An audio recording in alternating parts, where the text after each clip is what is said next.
ಅಯೋಧ್ಯೆಯಲ್ಲಿ ರಾಮನ ಸುತ್ತಲೂ ಇರುವಂತಹ 7 ಮಂದಿ ಯಾರು ಅನ್ನುವಂತಹ ಒಂದಷ್ಟು ಕುತೂಹಲ ಕೂಡ ಕಾಡ್ತಾ ಇದೆ. ಮೋದಿನೇ ಮೊದಲು ಭೇಟಿ ಕೊಟ್ಟಂತಹ ಸಪ್ತ ಮಂದಿರದ ಸೀಕ್ರೆಟ್ ಏನಪ್ಪ ಅಂತ ನಾವು ನೋಡ್ತಾ ಹೋಗೋದಾದರೆ ಇಲ್ಲಿ ಬಹಳ ವಿಶೇಷತೆಯೂ ಕೂಡ ಇರುವಂಥದ್ದು. ಸ್ವರ್ಗವೇ ಧರೆಗಿಳ್ತಿದೆ. ಅಯೋಧ್ಯೆಯ ಈ ಒಂದಷ್ಟು ಫೋಟೋಸ್ ಮತ್ತು ಫುಟೇಜಸ್ಗಳನ್ನ ಗಮನಿಸ್ತಾ ಇದ್ದರೆ ನಾವು ಸ್ವರ್ಗಕ್ಕೆ ಕಾಲಿಡ್ತಾ ಇದ್ದೀವೇನೋ, ಸ್ವರ್ಗದಲ್ಲಿದ್ದೇವೆ ಅನ್ನುವಂತಹ ಮಟ್ಟಿಗೆ ಭಾಸವಾಗತ್ತೆ. ವಿಷ್ಣುವಿನ ಸಮಯ, ಗೆಲುವಿನ ಅಭಯ, ಅಯೋಧ್ಯೆ ಧ್ವಜಾರೋಹಣಕ್ಕೆ ಆಯ್ಕೆ ಮಾಡಿರುವಂತಹ ಅಭಿಜಿತ್ ಮುಹೂರ್ತದ ಈ ಒಂದು ಮುಹೂರ್ತದ ಮಹತ್ವವನ್ನು ನಾವು ಗಮನಿಸ್ತಾ ಹೋಗಬಹುದು. ಬಹಳ ಪ್ರಾಮುಖ್ಯತೆಯನ್ನು ಕೂಡ ಪಡೆದುಕೊಳ್ತಾ ಇದೆ ಈ ಒಂದು ಮುಹೂರ್ತ ಕೂಡ.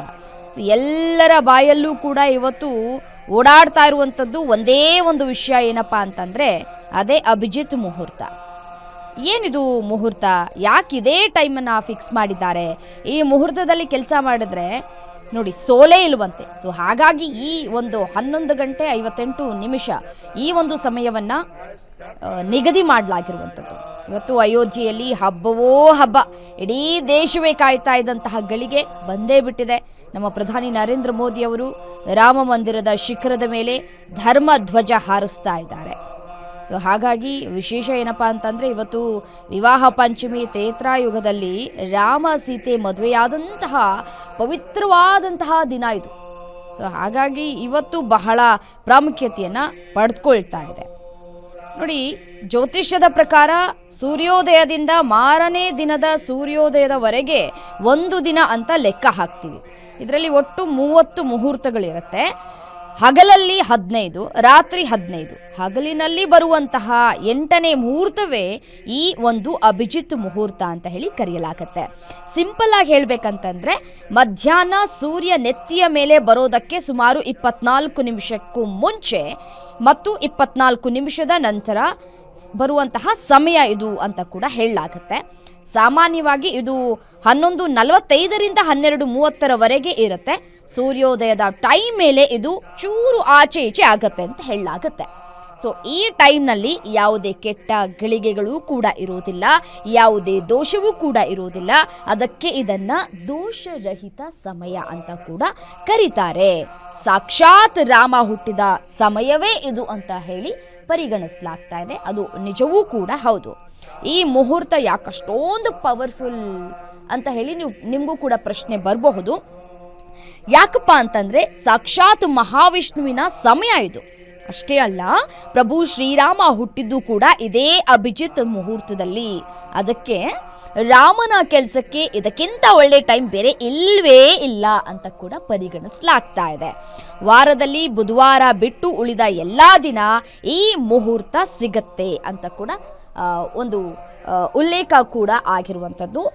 ಯಾವುದಾದ್ರೂ ಅರ್ಜೆಂಟ್ ಕೆಲಸ ಆಗಬೇಕು ಆದರೆ ಅವತ್ತಿನ ಪಂಚಾಂಗದಲ್ಲಿ ಒಳ್ಳೆ ಟೈಮ್ ಸಿಗ್ತಾ ಇಲ್ಲ ಅಂತಂದರೆ ಕಣ್ಮುಚ್ಕೊಂಡು ನೀವುಗಳು ಈ ಅಭಿಜಿತ್ ಮುಹೂರ್ತದಲ್ಲಿ ಕೆಲಸವನ್ನು ಶುರು ಮಾಡಬಹುದು ಅಂತ ಹೇಳಿ ಎಷ್ಟೋ ಜ್ಯೋತಿಷಿಗಳು ಕೂಡ ಹೇಳಿರೋದನ್ನು ನಾವು ಗಮನಿಸಿದ್ದೇವೆ.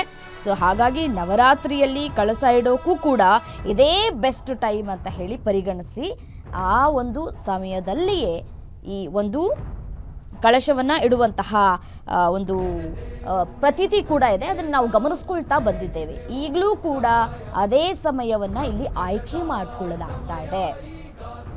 ಅಯೋಧ್ಯೆಯಲ್ಲಿ ಧರ್ಮ ಧ್ವಜಾರೋಹಣಕ್ಕೆ ಕ್ಷಣಗಣನೆ ಆರಂಭ ಆಗಿದೆ. ಪ್ರಧಾನಿ ನರೇಂದ್ರ ಮೋದಿಯವರು ಕೂಡ ಈಗಾಗಲೇ ಅಯೋಧ್ಯೆಯಲ್ಲಿ ಬೀಡು ಬಿಟ್ಟಿದ್ದಾರೆ. ದೃಶ್ಯಾವಳಿಗಳಲ್ಲಿ ಕೂಡ ಗಮನಿಸ್ತಾ ಇದ್ರಿ. ಸಕಲ ರೀತಿಯಾದಂತಹ ಸಿದ್ಧತೆಗಳಾಗಿದೆ. ಈಗಾಗಲೇ ಅತಿಥಿಗಳು ಕೂಡ ಆಗಮಿಸಿದ್ದಾರೆ. ಲಕ್ಷಾಂತರ ಭಕ್ತರು ಈ ಕ್ಷಣಕ್ಕಾಗಿ ಕಾದು ಕುಳಿತಿದ್ರು. ಆ ಒಂದು ಕ್ಷಣ ಇನ್ನೇನು ಕೆಲವೇ ಕ್ಷಣಗಳಲ್ಲಿ ಬರಲಿಕ್ಕಿದೆ.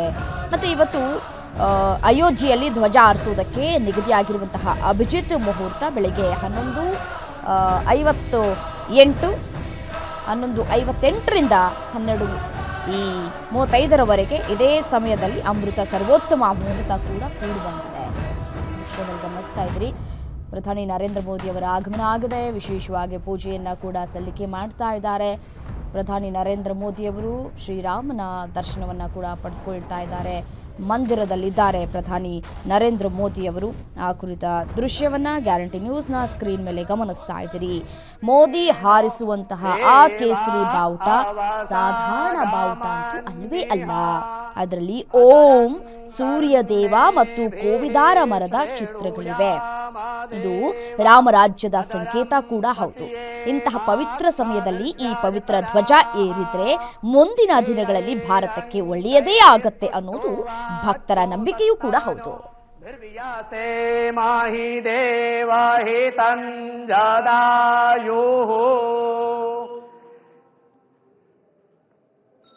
ಹರಿ ಓಂ